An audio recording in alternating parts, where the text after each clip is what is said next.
나 지금 다른 사람이랑 살고 있어. 그녀는 그렇게 말했다. 눈 하나 깜빡이지 않았다. 마치 오래전부터 연습해둔 대사처럼, 준비된 배우처럼 그 말을 꺼냈다. 열해를 함께한 결혼 생활. 그 한 문장에 산산조각 났다. 놀라운 건 나만 몰랐다는 사실이다. 친구도, 그녀의 직장 동료도, 심지어 내 옆에서 웃고 떠들던 사람들까지 다 알고 있었는데 나 혼자만 그 진실을 외면한 채 바보처럼 그녀를 기다리고 있었던 거다. 그녀는 계획대로 나를 떠났다. 그리고 거기서 끝났다면 그나마 다행이었을지 모른다. 하지만 이건 시작에 불과했다. 복수는 언제나 조용히, 천천히, 깊이 스며든다. 그녀는 아직 모른다.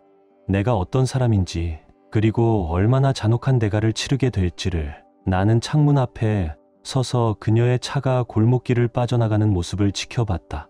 아내가 마지막으로 이 집을 떠나는 순간이었다. 이상하게도 가슴이 철렁 내려앉지도 않았다. 10년이 넘는 시간을 함께한 사람이 떠났는데 이렇게 덤덤해도 되는 건가 싶었다. 최소한 분노나 절망, 어쩌면 눈물이라도 쏟아져야 하는 게 맞는 감정 아닐까. 그런데 내 머릿속을 차지한 생각은 뜻밖에도 욕실 수도는 내일쯤 고쳐야겠다였다. 거실에서 주방으로 천천히 걸어가며 30분 전 그녀와의 대화가 계속 떠올랐다. 퇴근하고 현관문을 열자 낯선 정적이 나를 맞이했다. 그녀는 식탁에 앉아 있었다. 손에는 거의 마시지 않은 와인잔 하나. 평소라면 내가 먼저 퇴근하는 일이 드물었고 그녀는 늘 부엌에서 저녁 준비로 분주했다. 그런데 그날은 조용했고 조리대엔 아무것도 없었으며 식탁엔 외로움처럼 붉은 와인만 덩그러니 남아 있었다. 그녀는 술을 거의 마시지 못한다. 그 사실만으로도 나는 무언가 비정상적인 낌새를 느꼈다. 잠깐 앉아줄래? 할 얘기가 있어. 그녀는 담담하게 말했다. 감정이라고는 없는 목소리였다. 나는 냉장고에서 맥주를 꺼내 들고 조용히 맞은편 자리에 앉았다. 아무 말 없이 기다렸다. 민호 씨, 당신도 느끼고 있었잖아. 그녀가 입을 열었다. 요즘 우리 사이 뭔가 어긋난 것 같지 않아? 그 말을 듣는 순간 나는 그녀의 눈빛에서 이미 모든 대답을 본 듯했다. 차마 입 밖으로 꺼내지 않았던 것들이 그녀의 시선 속에 모두 담겨 있었다. 한 6개월 전부터 뭔가 이상했어. 나도 왜 그런지 모르겠고 당신 때문인지 나 때문인지도 잘 모르겠어.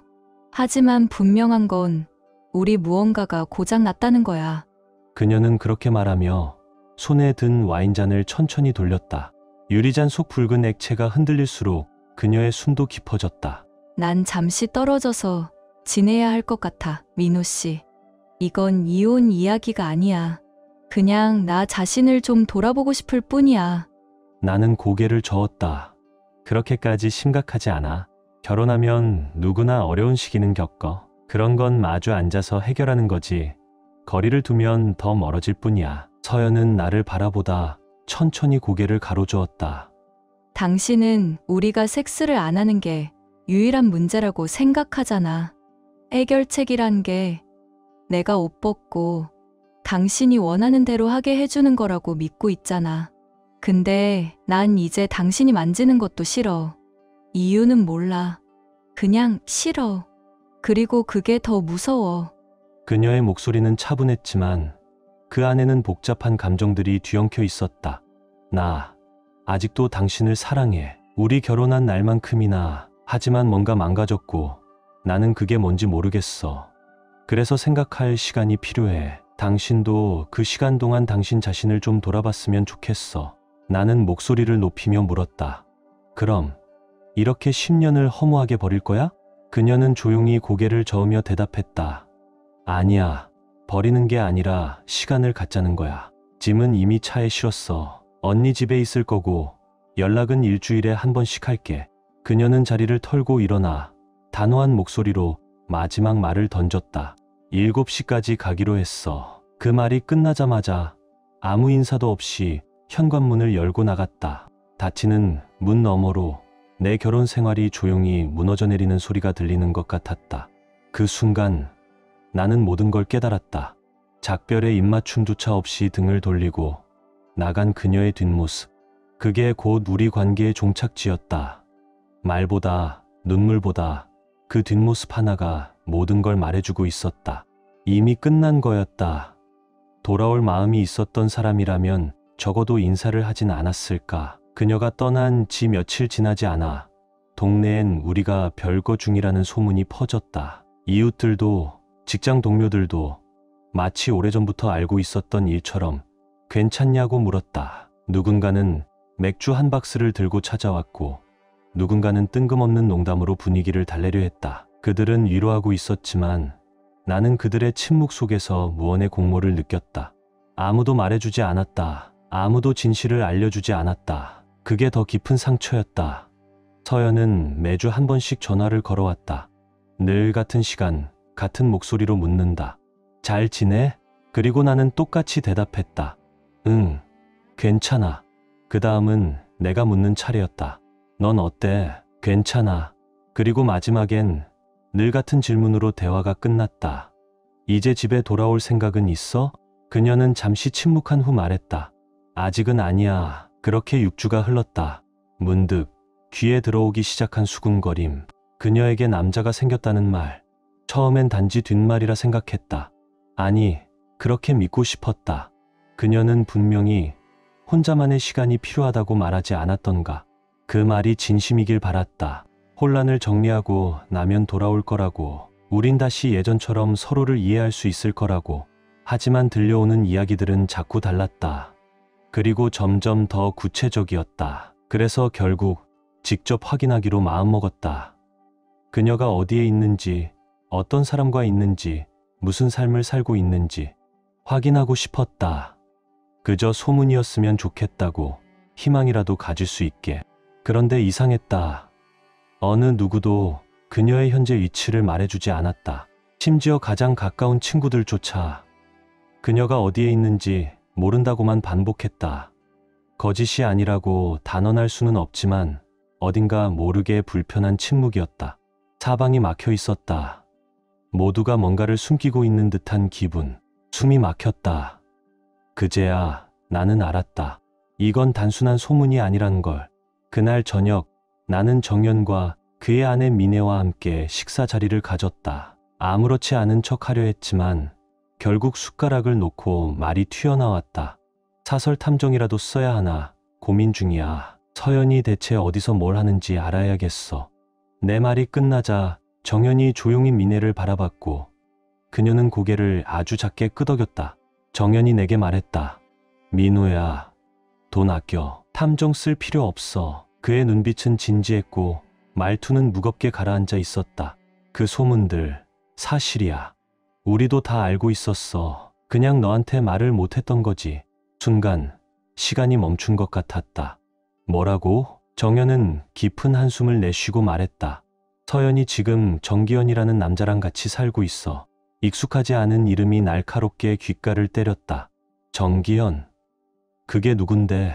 병원에서 같이 일하던 계약직 동료였대. 1년 넘게 만났고 너랑 헤어진 게 아니라 그냥 그 사람한테 간 거야. 그 순간 뭔가 가슴 깊은 곳에서 툭 끊어졌다. 공기조차 숨막힐 만큼 무거웠다. 그럴 거면 처음부터 이혼하자고 말하지 그랬어. 왜 별거라는 말도 안 되는 핑계를 댄 거냐고. 정연은 조용히 말했다. 너도 알잖아. 서연이 어떤 스타일인지. 항상 모든 경우에 수를 계산하고 움직이잖아. 정기현이랑 잘 안 됐으면 널 선택지로 남겨둘 생각이었을 수도 있어. 나는 천천히 자리에서 일어났다. 손에 쥐고 있던 냅킨을 식탁 위에 조용히 내려놓고 차분하게 말했다. 차는 내가 따로 갈게. 그리고 말없이 식당을 나섰다. 그날 밤 거리를 걷는 내 발걸음은 무거웠고 머릿속은 텅 비어 있었다. 아무 말도 아무 감정도 꺼낼 수 없었다. 단 하나 또렷해진 건 내가 더 이상 그녀를 믿지 않는다는 사실이었다. 집으로 돌아오는 길, 머릿속은 온통 뒤엉킨 생각들로 가득했다. 이제서야 뼈저리게 깨달은 진실 서연이 나를 피한 이유는 단순한 감정의 식음이 아니었다. 그녀는 이미 오래전부터 내게서 마음을 거두고 있었다. 내가 모르는 사이 그녀는 다른 삶을 살고 있었고 나는 그 사실을 모른 채 그저 묵묵히 그녀의 귀가를 기다리는 남편 역할에 충실했다. 거실 소파에 앉아 그녀가 돌아오길 바라며 한밤중까지 불을 켜두던 나날들. 그 시간들이 이제는 한낮 연극처럼 느껴졌다. 슬프게도 나는 관객도 없는 무대 위에서 혼자만 착한 사람처럼 굴며 대사를 읊고 있었던 것이다. 그런데 정작 나를 가장 괴롭게 만든 건 따로 있었다. 그 모든 진실을 알고 있으면서도 나에게 입 한 번 뗀 적 없던 사람들이 내 곁에 있었다는 사실. 위로의 말 뒤에 숨겨진 그들의 눈빛, 어색한 침묵 속에 감춰진 비밀. 나는 벽을 보며 버텼고 그들은 벽이 무너지는 걸 조용히 지켜보고만 있었다. 이젠 끝이다. 그날 밤 나는 그렇게 다짐했다. 그리고 다음 날 아침 사설탐정사무소에 예약을 잡았다. 서연과 정기현이 함께 일하고 있는 병원 정보를 넘기고 가능한 한 많은 진실을 원한다고 말했다. 내가 필요했던 건 단 하나, 확실한 증거. 다시는 그녀 곁에 돌아가지 않아도 된다는 확신이 필요했다. 이제 우리는 되돌아갈 수 없는 거리에 서야만 했다. 집으로 돌아오자마자 나는 조용히 계획을 정리했다. 손에 쥔 메모지 위로 하나씩 적어나갔다. 증거가 도착하는 즉시 움직일 수 있도록 철저히. 이건 복수가 아니었다. 아니, 어쩌면 아주 조용하고 철저한 복수일지도 몰랐다. 계획을 모두 정리한 후 나는 의자에 몸을 기댔다. 눈을 감자 오래된 기억 하나가 떠올랐다. 이 모든 일이 시작되기 전에 우리가 마지막으로 따뜻한 시간을 나눴던 순간은 도무지 기억나지 않았다. 그토록 오랜 시간 나는 좋은 남편이 되기 위해 애썼다. 무너지는 관계를 어떻게든 붙잡으려 안간힘을 썼다. 하지만 지금 돌아보면 그건 의미 없는 충성심에 불과했다. 이미 마음이 떠난 사람에게 애써 충실한들 무슨 소용인가. 그녀는 나를 떠났고 나는 그 자리에 바보처럼 서 있었다. 나는 부엌으로 가서 식탁에 앉았다. 맥주를 따 한 모금 마셨다. 차갑지도 시원하지도 않았다. 그저 입 안에 쓴맛만 남았다.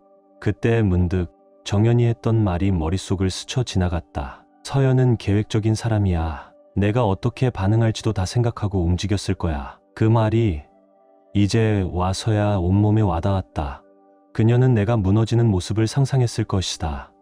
분노에 휩싸여 누군가와 엮이는 나를, 망가지는 나를, 그리고 그걸 증거 삼아 이혼 과정에서 나를 몰아붙일 명분으로 삼을 생각이었는지도 모른다. 생각할수록 숨이 막혔다. 만약 내가 그대로 움직였다면 그녀가 짠 시나리오대로 나는 완벽하게 연기하고 있었을 것이다. 그 순간 내가 정리해둔 복수 계획이 무의미해지는 기분이 들었다. 그녀가 예상 가능한 수순 안에 내 감정까지 계산해 두었다면 나는 완전히 그녀의 프레임 안에 있는 셈이니까. 그래서 계획을 바꿔야 했다. 이제는 그녀가 예상하지 못할 방식으로, 절대 되돌릴 수 없는 방식으로 끝장을 내야 했다. 그 순간 내 안에서 무언가가 또각하고 부서졌다. 그리고 동시에 서늘한 아이디어 하나가 떠올랐다. 나는 작게, 아주 비릿하게 웃었다. 서연 내 시나리오에 이건 포함돼 있었을까? 다음 날 아침 나는 은행에 가서 수표를 예금하고 그곳에서 서연과 내가 함께 가지고 있던 금고를 확인했다. 등록부에서 서연이 매주 적어도 한 번은 금고를 확인하는 걸 볼 수 있었고 내가 그녀의 비밀을 알아차리자마자 그녀가 반응할 것임을 알았다. 그 생각을 잠시 하다가 나는 금고에서 예금 증서 5장을 꺼내어 은행 복사기를 사용해 그것을 복사한 뒤 원본은 그대로 봉투에 넣어 금고에 다시 넣었다. 서연이 봉투에서 증서를 꺼내지 않는 한 그녀는 그 교체 사실을 알지 못할 것이다. 그리고 내가 서연이 나를 감시하고 있다는 걸 알기에 은행 여자에게 나는 강릉에서 낚시 여행을 갈 거다 하고 어설프게 말하면서 내 여권을 금고에서 꺼냈다. 그렇게 나는 은행을 나와 5장의 예금 증서를 주머니에 넣었다. 나는 은행에 자주 들렀다. 예금 증서를 하나씩 현금으로 바꿔 집에 숨겼고 신용카드는 철저히 피했다. 대신 서연의 카드 결제 내역을 꼼꼼히 확인하며 그녀의 한도를 모두 파악해 두었다. 나는 조용히 리스트를 작성하기 시작했다. 그동안 참았던 것들, 하고 싶었던 것들을 하나씩 적어 내려갔다. 그리고 2주에 걸쳐 서연의 신용카드를 사용해 돈을 쓰기 시작했다. 떠날 때 그녀가 적지 않은 카드 빚을 떠안게 될 거라는 걸 알았다. 나는 그 빚이 꽤 클 것이라는 확신도 있었다.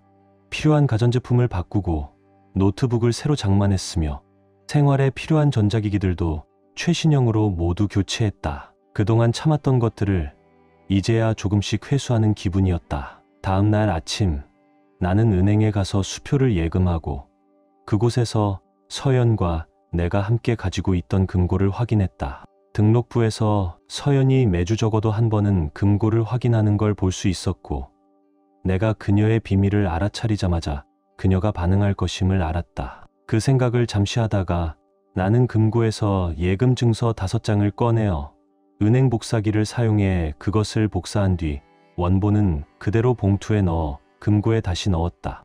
서연이 봉투에서 증서를 꺼내지 않는 한 그녀는 그 교체 사실을 알지 못할 것이다. 그리고 서연이 나를 감시하고 있다는 걸 알았기에 나는 금고에서 여권을 꺼낸 후 은행 직원에게 이번 주말에 강릉 쪽으로 낚시 다녀올 거예요 라고 일부러 들리게 말했다. 나는 일주일에 평균 2번 은행에 갔고 그때마다 하나씩 예금 증서를 현금으로 바꿨다. 일찍 인출 수수료를 내고 집에 돌아와 그 현금을 숨겼다. 나는 신용카드를 믿지 않았다. 신용카드는 쉽게 문제를 일으킬 수 있다고 생각했기 때문이다. 그래서 내 이름으로 된 외국계 신용카드, 기름 회사의 카드 몇 장, 그리고 한도액이 낮은 여러 신용카드가 있었다. 반면 서연은 명의로 여러 장의 신용카드를 가지고 있었고 그중 일부는 높은 한도를 자랑했다. 나는 매달 그녀의 카드 결제를 하면서 그 카드들의 한도를 정확히 알았다. 나는 하고 싶은 것들을 하나씩 메모지에 적어 내려가기 시작했다. 그리고 그 후 2주 동안 서연 이름으로 된 신용카드를 마음껏 사용했다. 내가 집을 떠날 때 그녀가 꽤 큰 카드빚을 떠안게 만들 생각이었다.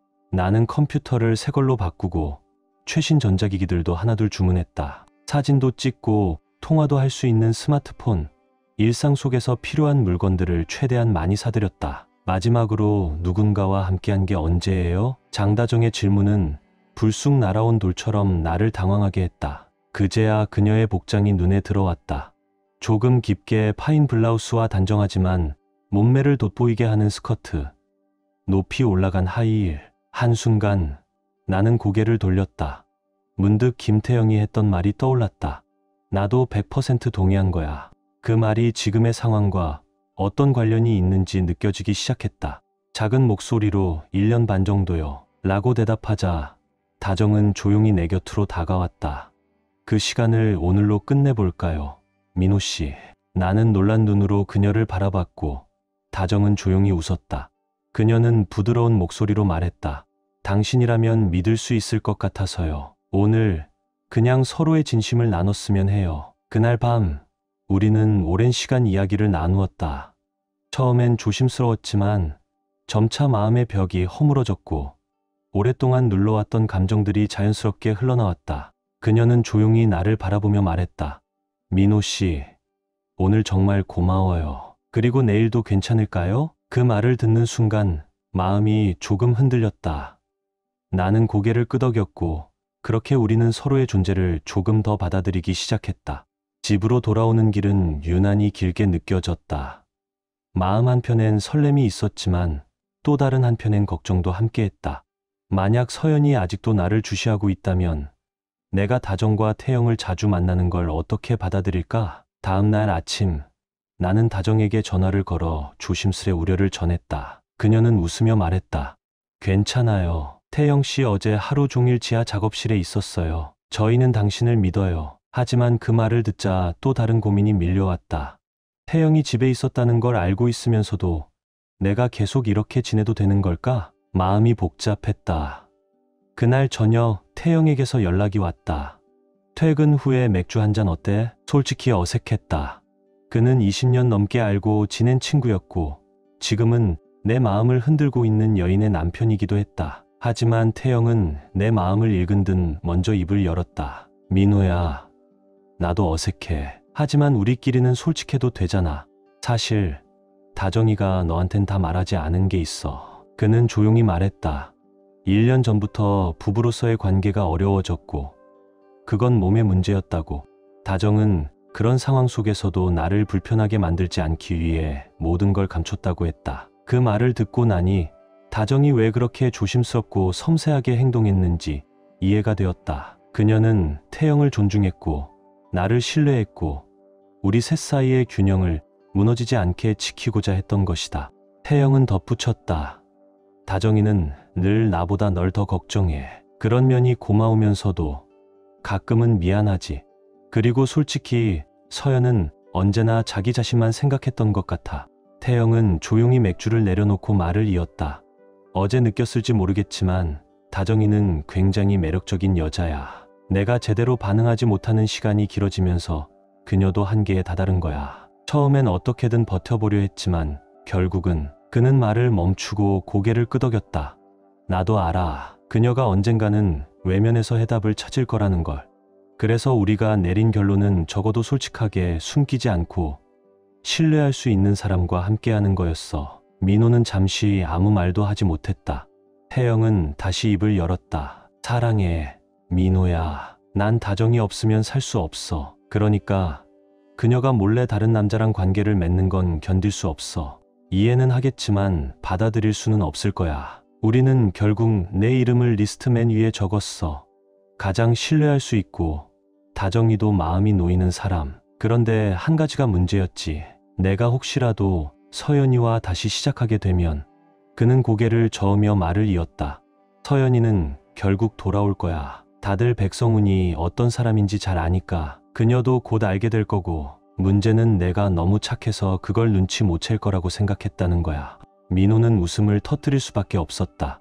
정말 그랬으니까. 하지만 이제 넌 다 알았잖아. 서연이에게는 돌아갈 길이 없어. 그래서 우리도 너한테 솔직해질 수 있었던 거야. 다정이는 아이를 원해. 그리고 지금의 상황에서 너만이 그 역할을 해줄 수 있어. 이게 얼핏 보면 이상하게 들릴 수도 있지만 오히려 우리 부부를 지키는 방법이 될 수도 있어. 그냥 받아들여야 해요. 제가 다 알고 있다는 거려. 그리고 저한텐 아무 문제가 없다는 것도요. 민호는 말문이 막혔다. 이 모든 상황이 너무 비현실적이었다. 태영은 조용히 자신의 잔을 바라보다가 민호를 보며 낮은 목소리로 말했다. 내가 다정이를 지켜주지 못한다는 게 죽을 만큼 괴로워. 하지만 그녀를 잃게 된다면 난 정말 무너질 거야. 그러니 민호야, 부탁할게. 나 대신 그녀를 부탁해도 될까? 민호는 잠시 망설이다가 조용히 고개를 끄덕였다. 일요일, 민호는 태영과 다정, 그리고 다른 세 커플을 집으로 초대해 바비큐 파티를 열었다. 다른 손님들이 돌아간 후 태영은 서재에서 컴퓨터를 하며 시간을 보냈고, 다정은 민호와 함께 2층으로 올라갔다. 민호가 옷을 갈아입고 있을 때 다정은 이미 침대에 앉아 있었다. 시선을 피하지 않은 채 그녀는 조용히 말했다. 서연이 같은 여자가 널 놓쳤다고? 이해가 안 가. 바보거나 눈이 먼 거야. 민호는 태영의 말이 거짓이 아님을 확신했다. 다정은 정말 매력적인 여자였다. 그날 밤이 끝날 무렵 셋은 마치 바비큐를 성공적으로 마친 이유처럼 웃으며 인사를 나눴다. 태영은 민호와 악수했고 다정은 뺨에 가볍게 입을 맞췄다. 그날은 분명히 특별한 날이었다. 월요일 오후 민호는 코를리스 탐정사무소의 정 대표와 만났다. 정 대표는 두툼한 봉투를 건네며 말했다. 항상 이런 일은 단순한 오해이길 바라지만 이번 건은 확실합니다. 의뢰하신 조사 내용은 법적 절차까지 커버됩니다. 민호는 그의 손을 꽉 잡고 사무실을 나섰다. 집으로 돌아오는 길 생각보다 화가 나지 않았다. 아마 이미 진실을 받아들였기 때문일 것이다. 이제 해야 할 일은 단 하나, 서연이 눈치채기 전에 마지막 준비를 마무리하는 것. 변호사를 만나 서류를 정리할 예정이지만 제출은 준비가 모두 끝났을 때로 미룰 생각이다. 그 후로 5주 동안 민호는 태영과 다정 부부를 일주일에 3번 정도 만났다. 장소는 번갈아 가며 민호의 집과 그들의 집이었다. 주변 사람들은 내가 힘든 시기를 보내고 있다고 소문을 냈고, 다정과 태영은 그런 나를 위로해주는 좋은 친구들처럼 보였다. 서연은 여전히 매주 전화를 걸어왔지만 나는 더 이상 그녀의 감정이나 귀가 시점에 대해 묻지 않았다. 그러다 결국 나는 모든 게 지긋지긋해졌다. 개인 신용한도에서 수표를 끊기 시작했고, 잔액이 거의 소진되었을 무렵 조용히 아파트를 계약하고 집을 나왔다. 그리고 서연에게 이혼 서류를 보냈다. 이유는 성격 차이로 기재했다.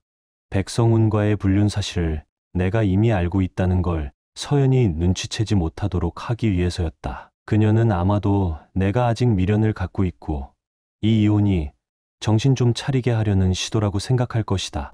서연은 예상대로 전화를 걸어왔다. 민호야, 이건 좀 너무한 거 아니야? 굳이 이렇게까지 할 필요는 없잖아. 우리 그냥 만나서 차 한잔 하자. 얘기 좀 해. 나는 그녀의 말에 고개를 끄덕이며 잠시 생각할 시간을 달라고 했다. 그리고 며칠 후 한도 계좌와 예금, 체크카드를 정리했다. 모든 게 예상한 대로 흘러갔다. 첫 번째, 그녀는 나를 향해 감정적으로 호소했다. 나 힘들어. 민호야, 나 요즘 상담 치료받고 있어. 조금만, 진짜 조금만 더 시간이 필요해. 나 자신을 찾고 싶어. 나는 말없이 듣기만 했고 생각해보겠다고 했다. 이틀 후 변호사에게 연락해 2단계를 진행하라고 했다. 변호사는 이혼 서류를 철회하고 그 사실을 서연에게 공식 통보했다. 그녀는 근무 중 나에게 전화를 걸어 정말 고마워. 이 선택 후회 안 할 거야. 라고 말했다. 나는 전화기 너머로 조용히 웃었다. 물론 나는 절대 후회하지 않을 것이다. 다만 그녀는 아직 그 이유를 모를 뿐이다. 하지만 곧 알게 될 것이다. 그날 밤 나는 태영과 다정의 집에서 저녁을 먹었다. 식사 후 다정과 나는 그녀의 방으로 향했다. 그녀는 이불을 펴면서 부드럽게 말했다. 오늘만은 그냥 고마운 마음으로 따뜻하게 안기고 싶어. 아이 아빠니까 나한테 소중한 사람이니까. 확실해? 응, 확실해. 화요일에 간이 테스트했고 오늘 병원에서도 확인받았어. 민호 씨, 아빠가 된 거야. 그날 밤 우리는 한 번뿐이었지만 그 어느 때보다 조용하고 길고 따뜻한 시간이 흘렀다. 끝나고 나서 나는 조용히 말했다. 곧은 다시 못 볼 수도 있어. 이번 주 안에 서연이랑 백성훈 그건 마무리하고 잠시 서울을 떠날지도 몰라. 다정은 살며시 손을 내밀며 말했다. 무리하지 마. 난 우리 아이 아빠가 곁에 있어야 해. 이건 태영 때문이 아니라 우리 셋 모두를 위한 일이야. 내가 가진다고 끝나는 게 아니야. 민호 씨가 필요해. 한편 백성훈은 회원으로 있는 친목단체 정기 모임에 참석했다. 그날 저녁 그는 상위직에 출마하려는 계획에 긍정적인 반응을 얻고 상기된 얼굴로 집으로 돌아왔다. 그러나 며칠 뒤 예기치 못한 사건으로 인해 그는 병원에 입원하게 되었고 이후의 삶은 완전히 달라졌다. 서연이 병실을 찾았을 때 그는 움직이지 못한 채 침대에 누워 있었고 그녀는 그제야 상황의 심각함을 깨달았다. 그가 눈을 떴을 때 병실 옆에 서 있는 서연의 얼굴이 보였다. 그녀는 얼굴이 하얗게 질려 있었다. 물론 나는 그 자리에 없었다. 하지만 이후 전해들은 이야기로는 그 병실에 한 남자가 조용히 들어와 서연 옆에 섰다고 한다. 그 남자는 그녀에게 다가와 물었다. 혹시 이서연 씨 맞으시죠? 서연이 고개를 끄덕이자 그는 서류 봉투를 건넸다. 불륜 사유로 이혼 소장이 접수되었습니다. 그녀는 멍한 표정으로 봉투를 열었고 불륜이라는 단어를 보는 순간 침대 위에 누워있는 처참한 상태의 백성훈을 바라보다가 그제야 상황을 완전히 이해했다. 입술에서 세상에라는 한숨이 흘러나왔고 그대로 의자에 주저앉아 눈물을 터뜨렸다. 경찰은 강민호에게 사건 당일 어디에 있었는지 물었다. 민호는 정확히 백성훈이 병원에 실려가기 전후 시간 동안 포커 게임 모임에 참석해 있었다. 그 게임 자리는 이서연의 신용카드로 뒷받침된 소소한 선물들로 인해 분위기가 훈훈해졌고 친구들은 민호의 완벽한 알리바이가 되어주었다. 알루미늄, 야구방망이까지 포함된 온라인 쇼핑 비용도 모두 그녀의 카드로 결제된 것이었다. 그는 이후 지방으로 2달간 낚시 여행을 떠났다. 경찰의 의심이 완전히 사라졌을 무렵이었고 그는 마침내 홀가분한 마음으로 떠날 수 있었다. 출국 전 민호는 변호사에게 이혼을 추진하지 말고 이서연이 먼저 반응할 때까지 기다리라고 지시했다. 그녀가 연락을 취해오기 시작하면 그제서야 손을 떼라고 말이다. 결국 서연은 강민호의 흔적을 찾기 위해 발을 동동 구르게 된다. 신용카드 청구서가 날아들고 공동 계좌의 돈이 모두 사라진 걸 확인한 순간 그녀는 자신이 빈 껍데기만 남았다는 걸 실감하게 된다. 회사에 찾아와 남편의 행방을 묻자 상사는 단호하게 말했다. 민호 씨는 지난달에 와서 퇴직 처리하고 갔어요. 어디 간다고는 안 했습니다. 변호사에게 전화를 걸어 약속을 잡으려 했지만 이미 민호는 수임 계약을 해지한 상태였다. 결국 그녀는 4달 만에 개인 파산을 신청했고 집도 고급 차도 모두 잃었다. 이제 그녀는 중고차 한 대와 남겨진 빚 속에서 살아가고 있었다. 민호가 지방 낚시 여행을 마치고 돌아왔을 무렵에는 이미 서울 강북 외곽에 새 보금자리를 마련한 상태였다. 서연과는 다시 마주치지 않기 위해 그녀가 절대 발길을 들이지 않을 만한 조용한 동네를 골랐다. 다정은 어느새 5달이 지난 임신부가 되었고 이전보다 훨씬 더 아름다워 보였다. 우리 사이는 다시 자연스럽게 이어졌고 이번엔 누군가 우리를 의심하거나 주시할 걱정도 없었다. 일주일에 2~3번씩 서로의 집을 오가며 조용히 시간을 보냈다. 서연은 내가 돌아왔다는 소식을 2달쯤 뒤에 알았는지 어느 날 퇴근길에 회사 주차장에서 기다리고 있었다. 그녀는 차에서 내리자마자 나를 향해 다가왔고 나는 아무 말 없이 내 차에 탔다. 백미러로 보니 그녀가 허둥지둥 차로 뛰어가는 게 보였다. 나는 그녀가 따라오기 쉽도록 천천히 달렸고 약 10분쯤 후 강서구의 작은 바, 클로버 바 앞 주차장에 멈췄다. 먼저 들어가 바에 앉아 버드라이트를 주문했고 곧 그녀가 따라 들어왔다. 주위를 둘러보다 나를 발견하고 성큼 다가왔다. 그녀는 뭔가를 중얼거리며 다가왔다. 도망칠 수 있을 줄 알았어. 어림도 없어. 알아. 서연아. 그녀가 손을 들어 올리려는 찰나 나는 의자에서 몸을 돌려 그녀의 손목을 낚아챘다. 꽉 쥔 손에 그녀가 고통스러운 소리를 냈다. 내가 널 다치게 하고 싶은 이유는 충분해. 그러니 선 넘지 마. 손댈 생각 말고 지금은 조용히 얘기나 들어. 나는 그녀의 손을 놓으며 덧붙였다. 회사 주차장에서 너의 치부를 꺼내고 싶지 않아서 장소를 바꾼 거야. 여긴 상관없어. 이미 다들 내가 어떤 사람인지 알고 있으니까. 나 너랑 얘기하고 싶어. 난 듣고 싶지 않아. 너의 변명은 충분히 들었어. 집을 담보로 받은 대출금, 그리고 남은 재산, 내 몫이야. 그 돈 돌려줘. 그 돈. 글쎄, 그건 이제 나와 상관없는 얘기인 것 같네. 서연아. 다정은 어느새 5달이 지난 임신부가 되었고 이전보다 훨씬 더 아름다워 보였다.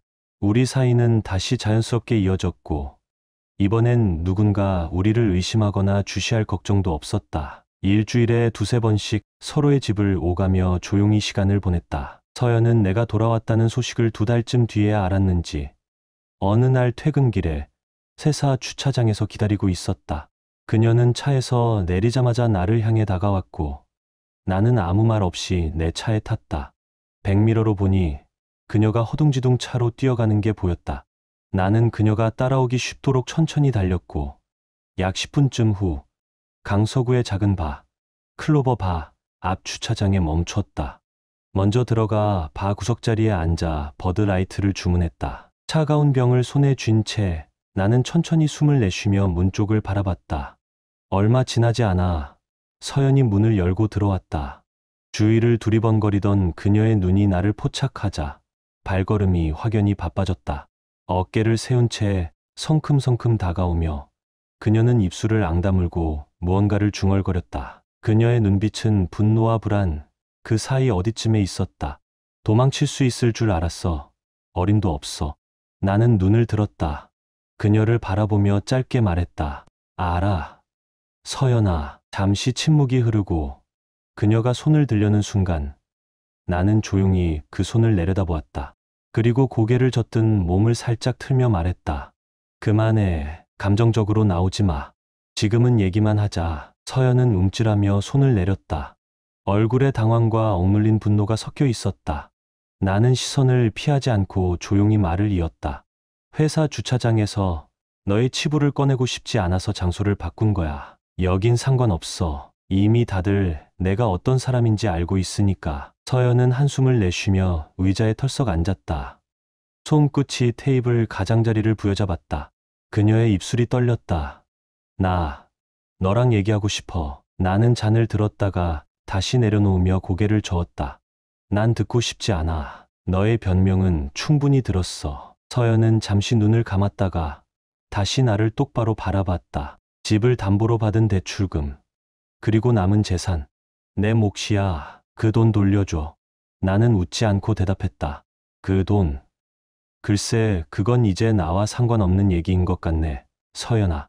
서연은 이를 악물고 말을 이었다.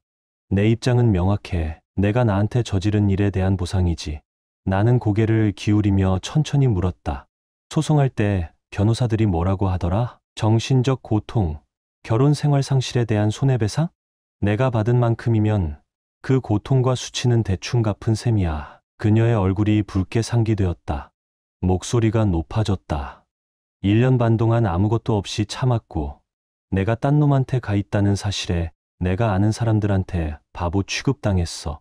나는 짧게 숨을 들이켰다. 하지만 감정을 터뜨리지 않았다. 조용히, 하지만 단호하게 말했다. 그 집이 그렇게 중요했으면 왜 다른 남자랑 같이 살았겠어, 서연아. 서연은 말문이 막힌 듯 한숨을 내쉬었다. 손끝이 떨리고 있었다. 백승우랑 그게 무슨 상관이야? 나는 내 돈이 필요하다고. 나는 잔을 들어 한 모금 마신 뒤 조용히 말했다. 좋아. 소식 하나 전해줄게. 나한텐 한 푼도 못 받아. 서연아. 그녀는 말을 잇지 못하고 나를 바라봤다. 나는 낮게 웃으며 고개를 끄덕였다. 넌 날 속이려다 딱 걸렸고 나는 그 대가를 받았을 뿐이야. 그냥 받아들여. 잠시 후 나는 한숨처럼 덧붙였다. 우리가 법정에서 보게 될 줄 누가 알았겠어. 서연은 말없이 시선을 바닥으로 떨구었다. 그 모습이 낯설지도 안타깝지도 않았다. 아무리 법원이 뭐라고 하든 상관없어. 넌 결국 변호사 고용해서 날 상대로 재산 분할 소송 걸겠지. 좋다 이거야. 나는 천천히 등을 의자에 기대며 말했다. 내가 반소 제기하면 그 다음엔 어떻게 할 건데? 서연은 고개를 돌렸다. 목소리는 점점 작아졌지만 여전히 집요했다. 끝까지 싸우겠다는 거야? 나는 잔을 비우며 말했다. 변호사 하나 제대로 붙이면 소송 끌어도 6개월에서 8개월은 걸려. 넌 그동안 계속 변호사한테 돈 내야 할 거고 수중에 아무것도 없는데 가능하겠어? 나는 증거 다 갖고 있어. 법원 가면 내가 이겨. 너, 내 입장에선 꽤 곤란해지겠지. 민호는 고개를 돌려 창밖을 바라보았다. 바깥엔 흐린 가로등 불빛이 깜빡이고 있었다. 그는 조용히 잔을 비우며 말을 이었다. 최악의 경우 법원이 재산 분할하라고 하면 그냥 내 판사님 하고 나오면 돼.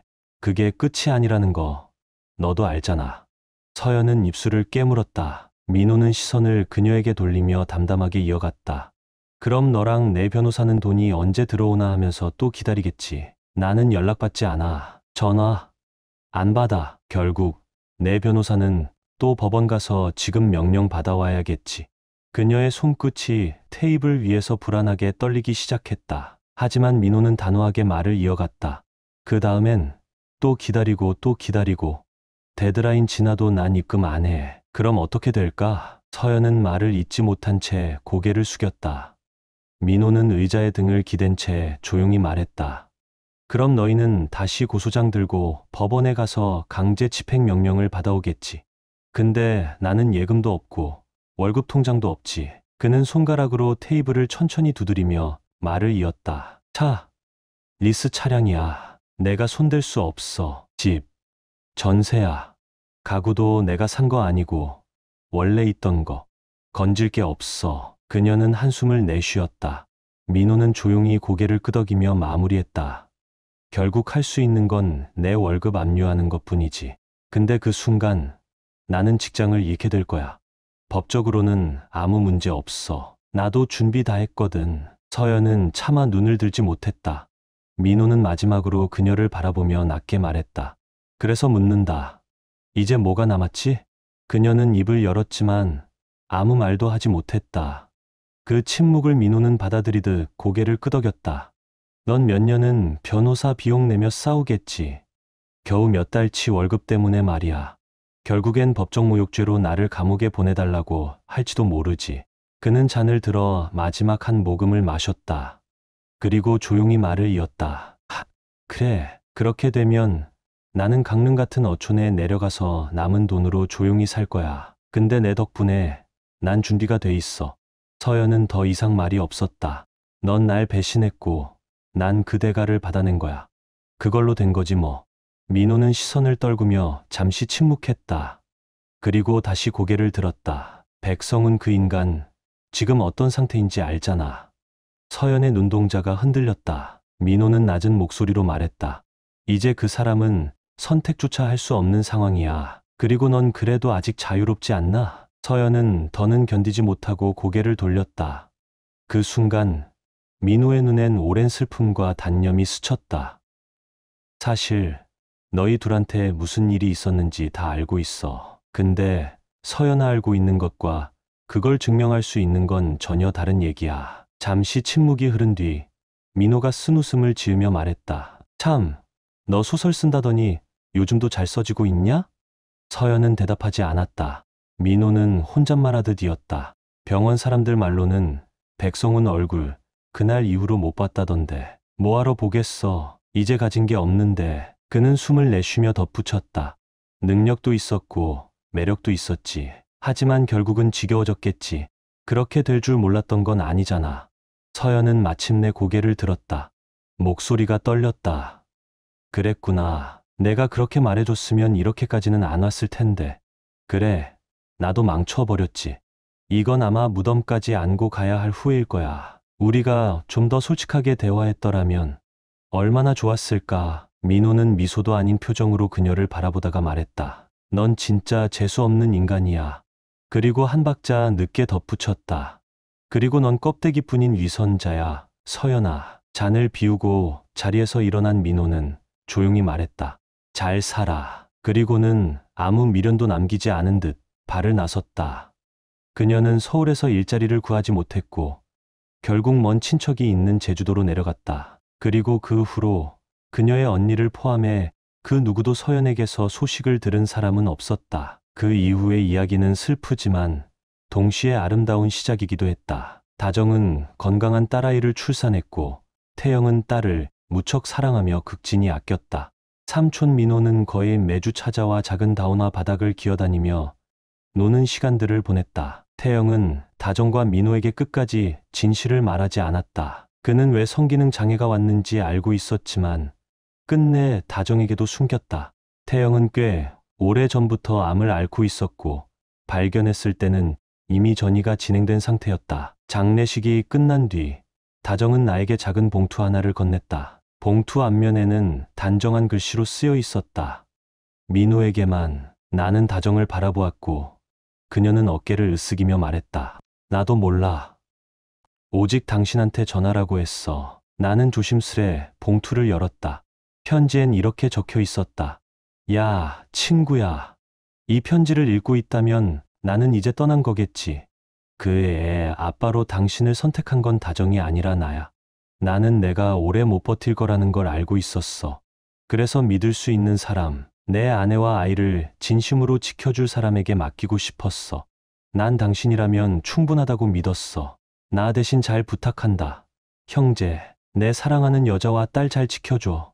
나는 그 편지를 다정에게 건넸고 그녀는 읽는 내내 눈물을 흘렸다. 조용히 그녀를 안아 위로했다. 그리고 그녀는 떨리는 목소리로 물었다. 당신은 앞으로 어떻게 할 거야? 나는 작게 웃으며 대답했다. 태영이 부탁한 대로 할 거야. 우리 딸과 너를 지킬 거야. 6개월 후 다정과 나는 조용히 결혼식을 올렸다. 새로운 가족의 시작이었다. 누구보다 아꼈던 친구의 마지막 부탁이 내 남은 생을 바꿔놓았다. 결국 강민호는 사랑을 다시 배웠다. 그 사랑은 처음의 설렘이나 순수함은 아니었다. 그것은 시간이 깎고 다듬은 돌처럼 조용하고 단단하며 부서지지 않는 것이었다. 그는 처음에 아내인 서연의 배신 앞에서 자신이 무너졌다고 생각했다. 하지만 시간이 지나고 돌아보니 그 무너짐이야말로 새로운 삶의 시작이었다. 그는 자신이 너무 많은 것을 잃었다고 여겼다. 자존심, 믿음, 결혼 생활, 그리고 스스로의 감정마저. 하지만 아이러니하게도 그 상실이 그를 사람으로 성장하게 만들었다. 김태영과 장다정, 그 부부와의 인연은 복잡했지만 결국 그것이 강민호를 다시 가족이라는 울타리로 이끌었다. 태영의 죽음은 또 다른 상실이었다. 하지만 이번에는 도망치지 않았다. 그는 편지 한 장으로 인생의 다음 장을 선택했다. 그녀와 아이를 부탁한다. 짧은 그 한 추에 태영의 모든 신뢰, 사랑, 우정이 담겨 있었다. 민호는 그 무게를 가볍게 여기지 않았다. 그는 다정을 아내로 받아들였고 다올를 딸처럼 품었다. 그 둘을 지켜야 할 존재로 받아들인 순간 그는 진정한 가장이자 사람으로 완성되었다. 서연에 대한 미움은 사라지지 않았다. 하지만 그는 이제 그 미움에 집착하지 않았다. 용서란 꼭 누군가를 면죄하는 것이 아니라 스스로를 더 이상 아프게 하지 않는 선택임을 알게 되었기에 서연은 끝내 연락이 끊겼다. 그녀는 많은 것을 잃었다. 부모가 남겨준 집, 신뢰, 그리고 돌아올 수 있는 길. 하지만 민호는 더 이상 그녀를 향해 복수나 미움을 품지 않았다. 그의 인생에서 그녀는 이미 지나간 한 장의 페이지일 뿐이었다. 어느 여름날 다운가 강민호에게 이렇게 말했다. 아빠, 나 진짜 아빠 아니어도 돼. 나는 아빠가 좋아. 아빠가 나랑 놀아줘서, 아빠가 나 지켜줘서, 나는 그냥 아빠면 돼. 그날 밤, 민호는 혼자 테라스에 앉아 소주 한 잔을 기울였다. 눈물이 나려는 걸 참으며 작게 웃었다. 그래, 이게 인생이구나. 완벽한 결말도 없고, 모든 것을 되돌릴 수도 없고, 상처는 흔적을 남긴다. 하지만 사람은 다시 일어설 수 있고, 다시 사랑할 수 있고, 무언가를 지키기 위해 살아갈 수 있다. 그것만으로도 충분하지 않은가. 결국 삶이란 우리가 감당할 수 있는 만큼의 아픔을 주는 법이죠. 민호는 사랑에 배신당했고 상처받았고 무너졌지만 그 모든 것을 딛고 일어났어요. 서연에게서 배운 건 사랑이 아니었고 다정과 다온에게서 비로소 진짜 가족의 따뜻함을 느낀 거죠. 누군가는 떠나고 누군가는 남지만 결국 우리가 지켜야 할 건 자기 자신이에요. 인생은 완벽하지 않아도 우리가 진심을 다해 누군가를 지켜주는 순간 거기엔 진짜 사랑이 있다는 걸 민호가 알려줬어요. 이 이야기를 통해 뼈저리게 느꼈어요. 끝까지 함께해 주셔서 진심으로 감사합니다. 공감하셨다면 구독과 좋아요로 마음을 나눠주세요. 그리고 응원의 댓글을 남겨주시면 더 좋은 영상을 만들 수 있는 힘이 됩니다. 그럼 다음 영상에서 다시 만나 뵙겠습니다.